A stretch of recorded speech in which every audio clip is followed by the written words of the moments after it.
Love God and love your neighbor. Let's read Bible verse at Mark chapter 12 verse 30 to 31 says, "And you shall love the Lord your God with all your heart, and with all your soul, and with all your mind, and with all your strength." The second is this: you shall love your neighbor as yourself. Let us be reminded that loving God can be demonstrated by loving others.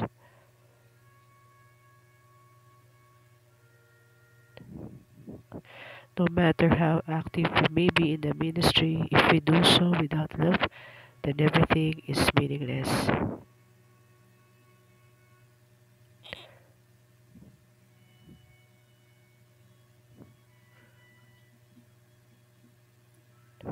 Lord, help us to be obedient in your holy word and a loving heart to others as a symbol of our love for you, Lord. Amen.